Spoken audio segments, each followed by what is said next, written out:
আসসালামু আলাইকুম ওয়া রাহমাতুল্লাহি ওয়া বারাকাতুহু। ব্ল্যাকবোর্ডের পক্ষ থেকে আমি সালমান রাদেব আপনাদের সবাইকে জানাই সুস্বাগত। আমরা ধারাবাহিকভাবে বোর্ডের কোশ্চেনগুলো সমাধান করার চেষ্টা করতেছিলাম। আমরা এই ধারাবাহিকতা আজকে আমরা আলোচনা করব ময়মনসিংহ বোর্ড 2023 হিসাব বিজ্ঞান দ্বিতীয় পত্রের সৃজনশীল প্রশ্নের সমাধান। তাহলে আজকে দেখি আমাদের জন্য ময়মনসিংহ বোর্ডের কোন প্রশ্নটা আমাদের জন্য অপেক্ষা করতেছে। আমরা ময়মনসিংহ বোর্ডের একটা কোশ্চেন দেখতে পাচ্ছি, সেটা হচ্ছে উৎপাদন ব্যয় বিবরণীর বেতন বিবরণীর বা বেতন ও মজুরির যে পার্টটা সেই অঙ্কটা। এখান থেকে একটা অঙ্ক প্রতি বছর আসে, যেহেতু 2023 সালে আসছে, প্রতিটা বোর্ডেই আসবে। এই প্রতিটা বোর্ডের স্ট্রাকচার গুলো এরকম। তাহলে আমরা দেখি এখানে কি বলছে, যে বলছে 2022 সালের জানুয়ারি মাসে জামাল ও কামাল মজুরি সংক্রান্ত তথ্যগুলো নিম্নে দেওয়া আছে। কি দেওয়া আছে? মূল বেতন 2000 টাকা, 2400 টাকা।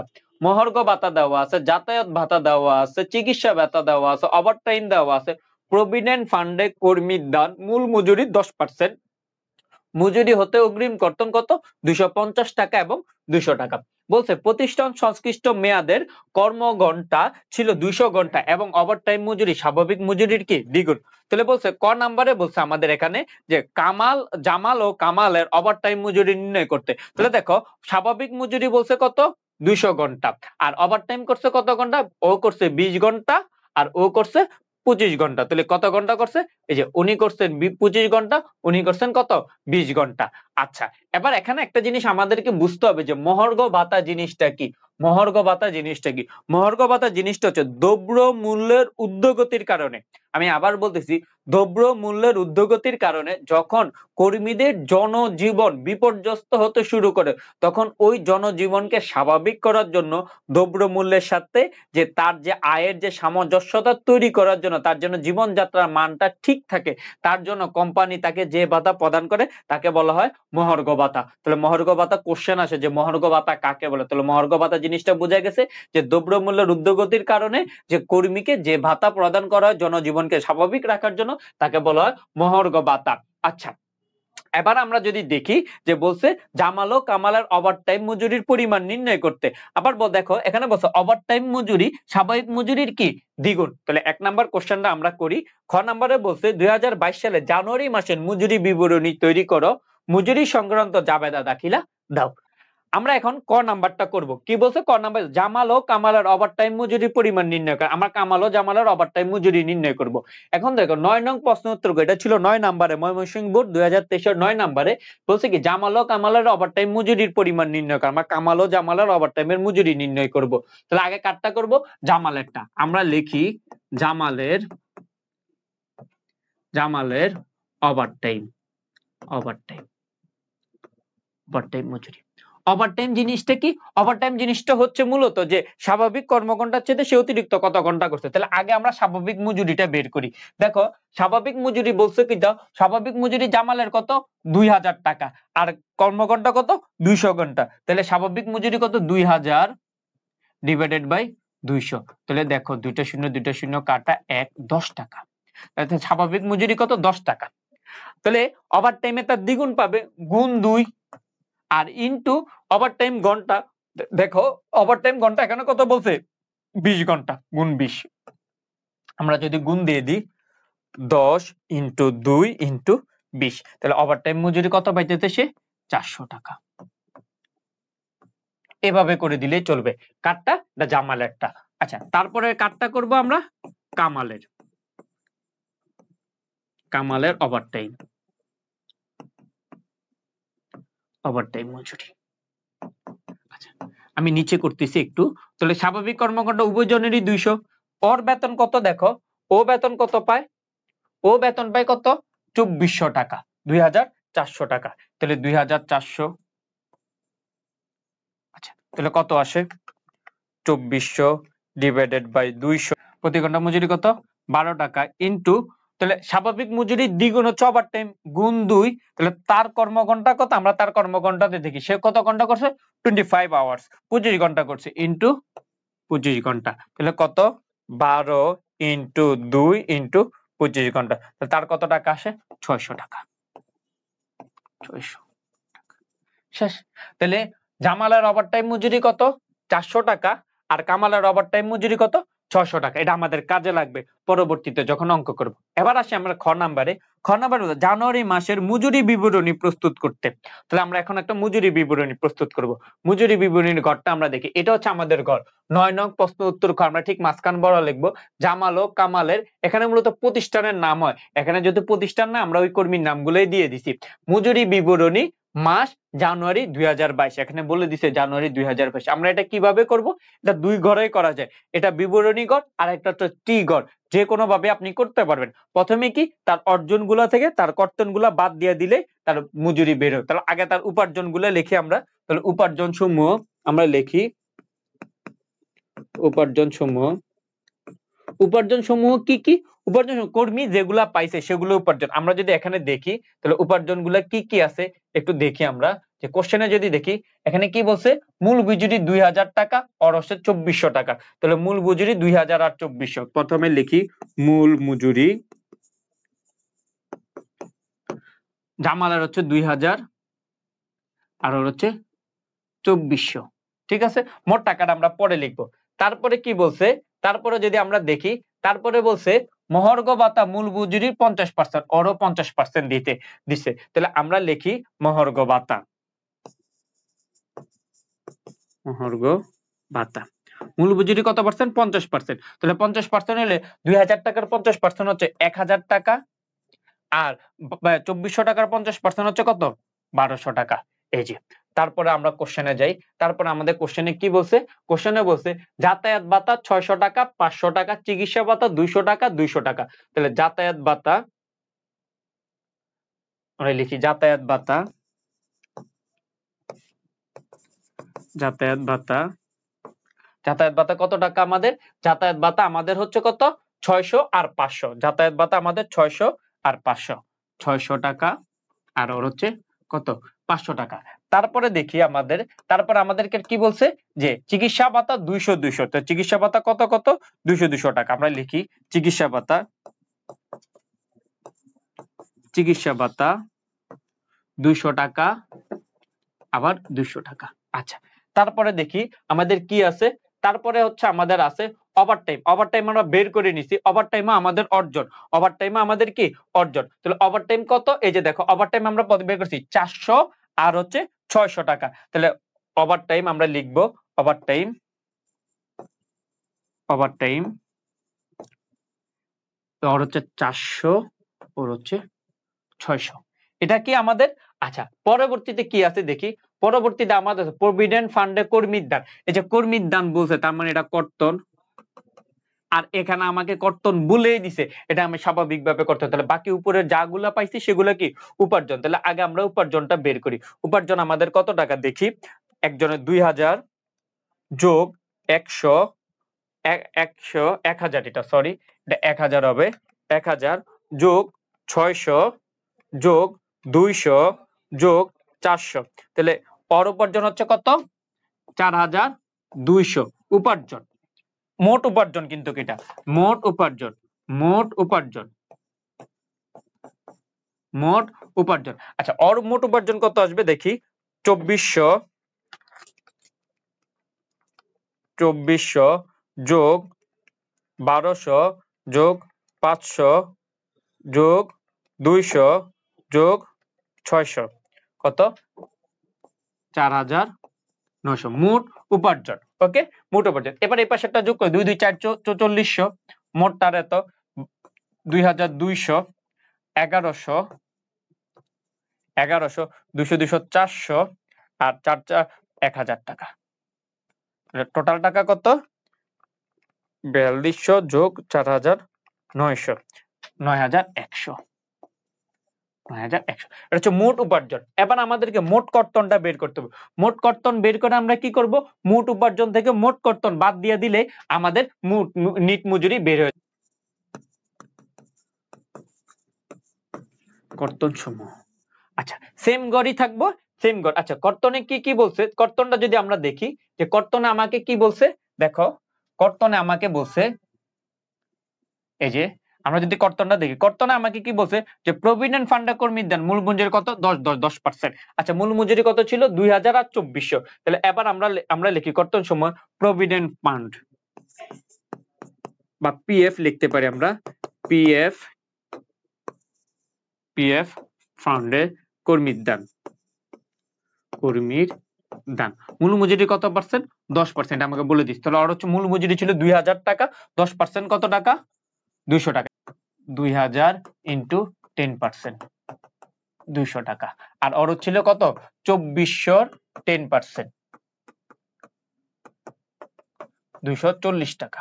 এই যে 240 টাকা, মোট কত? 440 টাকা। আচ্ছা, তাহলে পিএফ ফান্ডে কর্মীর দান এটা আমরা পেয়ে গেছি। আরেকটা কর্তন আমাদের কি আছে? মজুরি হতে অগ্রিম কর্তন। মজুরি হতে অগ্রিম কাইটা নিছে কত? 250 টাকা আর 200 টাকা। ওর 250 টাকা কাটছে, ওর 200 টাকা। তাহলে আমরা লিখি অগ্রিম কর্তন, অগ্রিম কর্তন, অগ্রিম কর্তন। ওর নিচ্ছিল কত? অগ্রিম কর্তন করা হয়েছে, ওনার করা হয়েছে কত? 250 টাকা, ওনার 200 টাকা। আচ্ছা, 250 টাকা আর হচ্ছে 200 টাকা, তাহলে কত? 450 টাকা। ওকে, তাহলে আমাদের কত? 450 আর এদিক দিয়ে হচ্ছে 440 টাকা। তাহলে এটা হচ্ছে কর্তন। আচ্ছা, তাহলে এবার কি উপার্জন থেকে কর্তন বাদ দিয়ে দিলেই কি, তাহলে আমরা এটা লিখতে পারি মোট কর্তন, মোট কর্তন। আচ্ছা, মোট কর্তন 450 490 টাকা। তাহলে এবার আমরা লিখতে পারি নিট মজুরি, নিট মজুরি। নিট মজুরি কিভাবে বের করব? মোট অর্জন থেকে মোট কর্তনটা বাদ দিয়ে দিলে। তাহলে দেখো আমাদের মোট অর্জন কত টাকা ছিল? 4200। তাহলে 4200 থেকে আমরা যদি তার পরবর্তী কর্তনটা দেখি, কর্তন কত টাকা? 450। 4200 থেকে 450 টাকা আমরা মাইনাস করে দিলাম, কত থাকে? 3750 টাকা। ওকে, আর এখানে কত থাকে? আর ওর হচ্ছে 4900 টাকা ছিল, 4900 থেকে মাইনাস করে দিব কত? 440 টাকা, 4460 টাকা। এ হচ্ছে আমাদের কি নিট বেতন। তাহলে মোটটা যোগ করে দিই, 8210 টাকা। তাহলে 8210 টাকা হচ্ছে আমাদের নিট মজুরি। তাহলে নিট মজুরি জামালের কত? 37,500, কামালের কত? 44,4460 টাকা। আর মোট কত টাকা আসছে? 8210 টাকা। মোটটা কেন লাগবে? মোটটা আমাদের জাবেদার জন্য লাগবে। তাহলে বুঝা গেছে এই যে কিভাবে মজুরি নির্ণয় করতে হয়। এবার আমাদের 3 নাম্বার কোশ্চেনে আমরা চলে যাই। 3 নাম্বার কোশ্চেনে আমাদেরকে কি বলছে? 3 নাম্বার কোশ্চেনটা যদি আমরা একটু দেখতে পাই, 3 নাম্বার কোশ্চেন আমাদের বলছে মজুরি সংক্রান্ত প্রয়োজনীয় জাবেদা দাখিলা দাও। আচ্ছা, আমরা একটা জিনিস খেয়াল করব, আমরা এখন মজুরির যে জাবেদা দরকার সে জাবেদাগুলো দেখব। আচ্ছা, জাবেদার জন্য আমাদের একটা জাবেদার ঘর তৈরি করতে হবে। মাথায় রাখতে হবে জাবেদার ঘর এই যেরকম ভাবে আপনার 9 10 থেকে করে আসছে হুবহুব সেম টু সেম জাবেদার ঘর। হ্যাঁ, উপরে অবশ্যই নাম্বার লিখতে হবে, প্রতিষ্ঠানের নাম লিখতে হবে, অঙ্কের নাম লিখতে হবে, এটা অ্যাকাউন্টিং এর অঙ্কে লিখতে হবে। আচ্ছা, মজুরির জন্য প্রথম জাবেদা দিতে হবে বেতন ধার্য করছেন যে তার জাবেদা, মজুরি যে ধার্য করছি তার জাবেদা আমাদেরকে দিতে হবে। একটা জিনিস খেয়াল রাখেন, পৃথিবীর সকল জায়গায় আগে আপনি কাজ করবেন, তারপরে গিয়ে আপনাকে বেতন দিবে। তাহলে দেখেন আলটিমেটলি ভাবে আপনি কি করছেন? তার কাছ থেকে বেনিফিটটা নিয়ে নিছেন, মানে তার শ্রমটা তার কাছ থেকে নিয়ে নিছেন, তাকে এখনো বেতন ভাতা কিছুই দেন নাই। তাহলে আপনার এটা কি বেতনটা কি দায়ে রূপান্তরিত হয়ে গেছে না? বুঝাইতে পারছি? তাহলে প্রথমটা কি বেতন ধার্য করবেন। তাহলে আগে তো বেতন কি আমাদের জন্য, এখানে বেতন বলা যাবে না, এখানে বলতে হবে কি মজুরি। তাহলে আমরা বলি মজুরি হিসাব ডেবিট। আর যেহেতু এই টাকা এখন আমরা দেই নাই, মাত্র হিসাব করছি, এই কারণে বলতে হবে কি প্রদেয় বা বকেয়া, প্রদেয় মজুরি, মজুরি হিসাব ক্রেডিট। আচ্ছা, বেতন এবং মজুরির মধ্যে একটা পার্থক্য আছে, পার্থক্যটা বলে দিই। বেতন হচ্ছে কোনটা? বেতন হচ্ছে মানসিক শ্রমের বিনিময়ে যে পারিশ্রমিক পাওয়া যায় তাকে বলা হবে বেতন। আর শারীরিক শ্রমের বিনিময়ে যে অর্থ পাওয়া যায় সেটাকে বলবো আমরা মজুরি। টাকা এখন জাবেদাটা বুঝে এখানে আমরা কারণে লিখবি কি? আমি কারণগুলো এখানে ব্যাখ্যার প্রয়োজন নাই বলতে আমি ব্যাখ্যাগুলো দিলাম না। এখানে বলছে মজুরি হিসাব ডেবিট, প্রদেয় মজুরি ক্রেডিট। কেন? এটা প্রথম জাবেদা, আমি মজুরিটাকে ধার্য করছি। আপনি কারণে লিখবেন মজুরি ধার্য করা হবে। টাকা কোনটা লিখবেন? টাকা লিখবেন মোট উপার্জনের টাকা, মোট উপার্জন। মোট উপার্জন কত টাকা করছেন? এই যে মোট উপার্জন ৯১০০ টাকা। জামাল কামালেরটা আলাদা না, কারণ ওরা উভয় একই প্রতিষ্ঠানের কর্মচারী। তাহলে কত টাকা? ৯১০০ টাকা। টাকা আমরা লিখবো কোনটা? মোট উপার্জনেরটা। কত টাকা? ৯১০০। ৯১০০, এই যে লিখে দিলাম ৯১০০। বুঝা গেছে? শেষ 1 নাম্বার জাবেদা।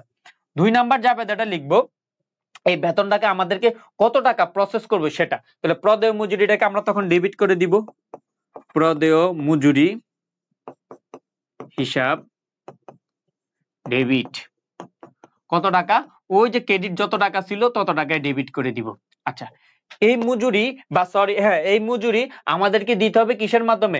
ভাউচারের মাধ্যমে। তাহলে ভাউচারের মাধ্যমে আমি টাকাটা রেডি করব তারপরে দিব। তাহলে এখনো যেহেতু দিই নাই, ওই বাছুরটা বকে আছে, এই কারণে এটাকে বলা হবে প্রদেয় ভাউচার। প্রদেয় ভাউচার। আচ্ছা, প্রদেয় ভাউচারে কোনটা দিব? তার কাছ থেকে আমি যে টাকাগুলা পাবো ওইগুলা কাইটা রাখার পরে টাকাটা দিব। তাহলে দেখো আমি তার কাছ থেকে তাহলে এখানে বলতে পারি আমরা নিট মজুরির টাকাটা দেব। নিট মজুরি কত? ৮,২১০ টাকা। তাহলে প্রদেয় ভাউচারের টাকা কত হবে? ৮,২১০ টাকা। ক্রেডিট পাশে ৮,২১০ টাকা। আচ্ছা, তাহলে বাকি দেখো ক্রেডিট পাশে কিন্তু আরো কম আছে, তাহলে সেগুলো কি দিব? সেগুলো দিব এই যে দেখো আমাদের যে কর্তনগুলা ছিল, আমাদের যে কর্তনগুলা ছিল এই কর্তনের গুলার নাম লেখা ওই টোটাল টাকাটা দিয়ে দিতে হবে, আমাদের মোট টাকাটা আমাদেরকে দিয়ে দিতে হবে। তাহলে একটা ছিল আমাদের পিএফএ কর্মীর দান, দ্যাট মিন্স প্রভিডেন্ট ফান্ডে কর্মীর দান, আর একটা হচ্ছে অগ্রিম কর্তন। তাহলে আমরা চলে যাই, তাহলে আমরা এখানে দিব ক্রেডিট পাশে লিখবো পিএফএ কর্মীর দান হিসাব ক্রেডিট, আর আরেকটা লিখবো কি? অগ্রিম কর্তন, মজুরি থেকে অগ্রিম কর্তন ক্রেডিট। কত টাকা লিখবো? টাকা লিখবো হচ্ছে প্রভিডেন্ট ফান্ডে লিখবো 440 টাকা। আচ্ছা, আর আমাদের এখানে কাটটা অগ্রিম কর্তন 450 টাকা, 450 টাকা লিখবো। তাহলে আমরা যদি এটাকে যোগ করি দেখবো আমরা ডেবিটের সমপরিমাণ পেয়ে গেছি। তাহলে আমরা মজুরি ধার্য করছি, মজুরিটাকে অনুমোদিত করলাম, প্রথমে মজুরি অনুমোদন করলাম, মজুরিকে ধার্য করলাম, এবার হচ্ছে মজুরিটা আমরা তাকে প্রদান করব। আমরা তাকে কিসের মাধ্যমে প্রদান করব? ভাউচারের মাধ্যমে প্রদান করব। তাহলে প্রদেয় ভাউচারটাকে এখন কমে যাবে, কারণ প্রদেয় ভাউচার আমাদের দায় পরিশোধ করে দিলে কমে যাবে। প্রদেয় ভাউচার হিসাব ডেবিট। কত টাকা হবে? ওই যে ওখানে ক্রেডিটে যত টাকা ছিল ৮,২১০ টাকা, তাহলে আমরা এখানেও দিব ৮,২১০ টাকা তাকে পরিশোধ করব। কিভাবে পরিশোধ করব? আমরা ব্যাংকের মাধ্যমে পরিশোধ করতে পারি, আমরা নগদে পরিশোধ করতে পারি, যে কোনো ভাবে পরিশোধ করতে পারি। বর্তমানে নিরাপত্তার কথা চিন্তা করে প্রতিটা কর্মীকে ব্যাংকিং সিস্টেমের আওতাধীন আনার জন্য আমরা ব্যাংকের মাধ্যমে মূলত বেতনটা পরিশোধ করি। এই কারণে আমার ব্যাংকের মাধ্যমেও আমরা ধরে নিলাম আমরা ব্যাংকের মাধ্যমে পরিশোধ করেছি, অথবা আমরা নগদেও পরিশোধ করতে পারি। তাহলে আমরা যদি ব্যাংকের মাধ্যমে বা নগদ যেভাবে পরিশোধ করি ওই অর্থটা আমার কাছে কমে গেছে। নগদনা আমাদের সম্পদ, ব্যাংকও আমাদের সম্পদ। সম্পদ হ্রাস পেলে কোন পাশে বসে? ক্রেডিট পাশে। তাহলে আমি ধরে নিলাম ব্যাংকের মাধ্যমে, এই কারণে ব্যাংক হিসাব কোন পাশে যাবে? ক্রেডিট। ব্যাংক হিসাব ক্রেডিট। কত টাকা? ওই যে ৮,২১০ টাকা। শেষ। এই যে এটা কারণ কি লিখবো? আচ্ছা, তারিখ লিখার কোনো দরকার নাই। তারিখ এখন তারিখ লিখতে হবে এখন জানু ৩১ সবগুলো হিসাব হবে জানুয়ারির ৩১ তারিখ। আমি আগের গুলো তো তারিখ লিখি নাই, এই যে জানু ৩১ তারিখে, কারণ হিসাবগুলো সবগুলো আমরা কত তারিখে করছি? জানুয়ারির ৩১ তারিখে করছি। ওকে, এখানে সাল লিখে দিব। সালটা আমাদের কত? সালটা যদি আমরা দেখি এখানে আমাদের সাল হচ্ছে কত? ২০২২ সাল। এই যে আমাদের অঙ্কের সাল হচ্ছে ২০২২ সাল। আমরা এখানে লিখে দিব জাবেদাতে ২০২২ সাল। ২০২২ সালের এত টাকা। তাহলে এই যে জাবেদাটা প্রথমে হচ্ছে মজুরি ধার্যের জাবেদা, তারপরে মজুরিটাকে অনুমোদনের জাবেদা, তারপর হচ্ছে মজুরি প্রদানের জাবেদা। তাহলে বোঝা গেছে? তাহলে এভাবে আমরা আরো কয়েকটা অঙ্ক সমাধান করব। পুরো ভিডিওতে আমাদের সাথে থাকার জন্য ধন্যবাদ। ঢাকার ৬টি জায়গায় আমাদের অফলাইন ব্রাঞ্চ চালু হয়েছে। সবাইকে আমাদের ওই অফলাইন ব্রাঞ্চে আসার অনুরোধ রইল, এবং এই অঙ্কেতে যদি কোনো কিছু বুঝতে অসুবিধা হয় তাহলে আপনারা আমাদেরকে জানাতে পারেন। সবাই ভালো থাকবেন, সুস্থ থাকবেন, সুন্দর থাকবেন। আসসালামু আলাইকুম ওয়া রাহমাতুল্লাহি ওয়া বারাকাতুহু।